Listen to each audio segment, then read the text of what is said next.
you just bought a used dirt bike and you want to go and ride it, but there's something wrong with it that you don't know about.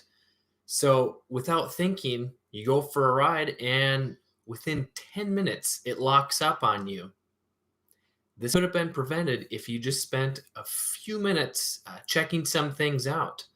And I want to show you the absolutely necessary things to check after you buy a used dirt bike so you don't have a major accident that breaks your bike or causes an injury.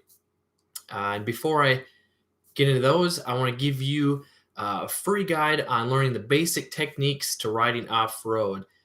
These are the essential techniques for proper body position and just all the basics so that you can ride with confidence and control to prevent crashes. You can get that at motocrosshideout.com/free lessons.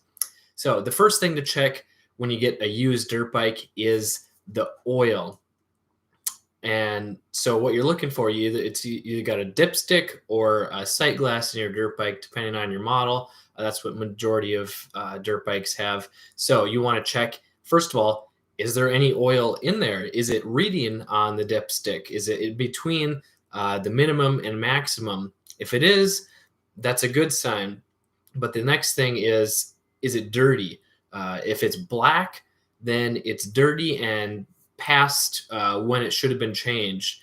So what happens if you ride it low on oil, you're just a lot more likely to overheat the bike and seize it because the oil, it keeps the engine cool and lubricates the parts. So if there's not enough oil in the engine, whether it's a 2-stroke or 4-stroke, especially if it's a 4-stroke, the engine will get too hot and either the top end will seize or the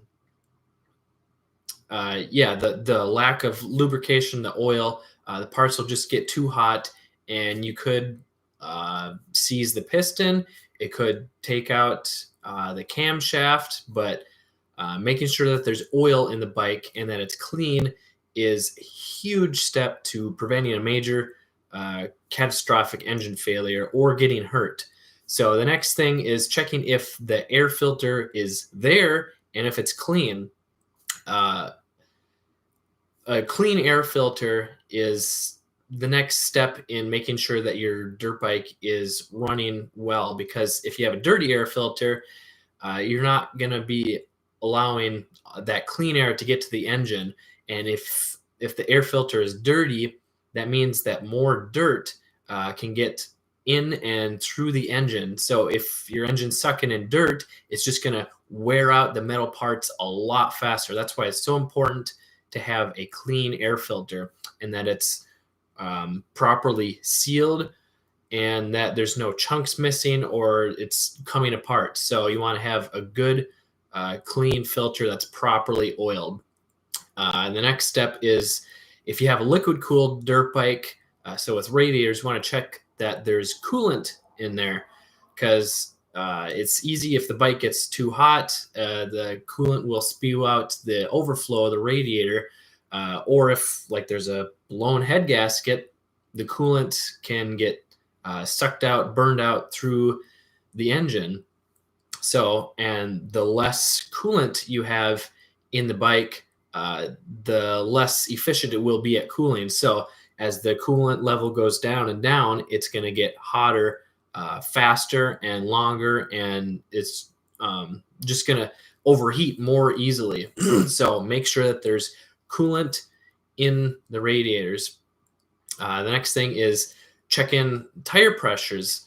So you might not have a catastrophic failure if you get a flat tire, but it can ruin your day, and it's super easy to check. Just get a simple tire pressure gauge and check both tires. Just having regular air in the tubes, it's easy for the air to slowly leak out over time. So if you don't check it, make sure that there's at least 10, 12 PSI in there. You could end up with a flat if there's only 4 PSI and you go riding. I've done that and I've learned from my mistakes because I hate changing tubes and tires. They suck on dirt bikes. So, and then checking that the tire pressures are good based on where you're riding, the terrain, your bike, your weight. So tuning your tire pressure, you can get better better traction and more comfort. But that's another topic for another video. And then checking the chain and sprockets. So the sprockets should all be evenly shaped, so the teeth should be symmetrical. If they look like razor sharp, weird shark teeth, or they're missing teeth, then you need to replace the sprocket. And then the chain, you want to make sure that it's straight, because if it's kinked, if the rear wheel is kinked, then the chain is going to make a lot of noise, but it's also going to wear out a lot faster, and it can pop off the sprocket more easily. So making sure it's straight and that it's tensioned properly, because a loose chain will pop off the sprocket more easily, and this can bunch up at the front sprocket, and it can actually explode the front case, which causes a lot of engine damage, and potentially your rear wheel can lock up too if the chain gets caught in the rear sprocket. And then the last thing on the chain is making sure it's not kinked. So if you can wiggle all of the links, then it's probably still in good shape. But if it's like corroded, rusted, and the links are not able to move, that means it's time to replace the chain. And then checking for cracks and leaks. So it's easy for a seller to hide something by doing a really good job cleaning the bike, whether it's the engine or the exhaust. So checking for oil leaks or coolant leaks all around and under the engine.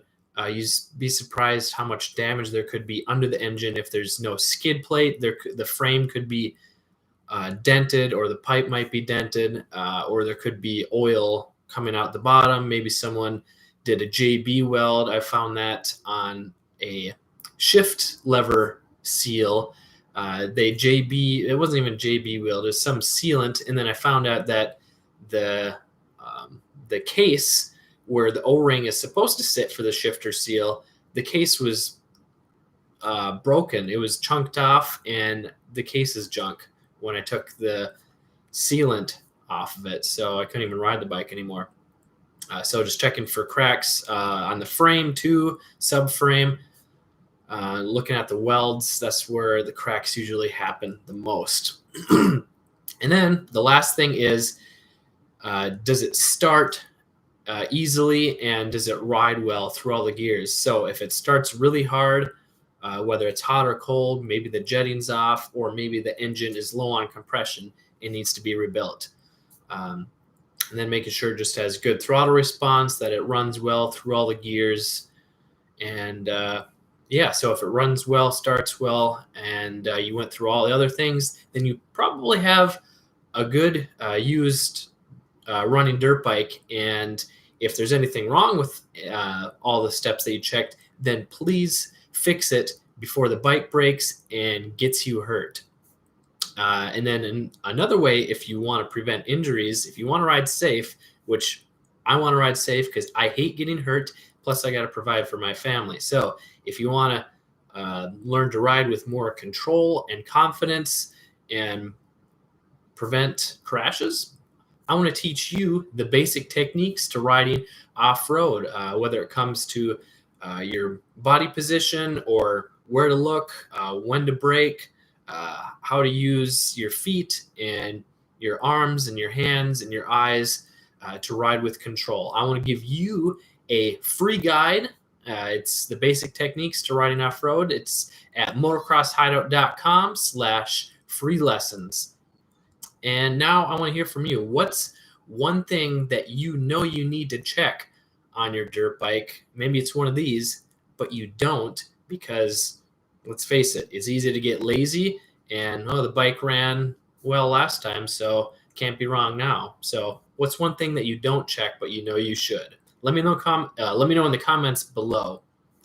This is Kelly Fager from Motocross Hideout. Learn more, ride more.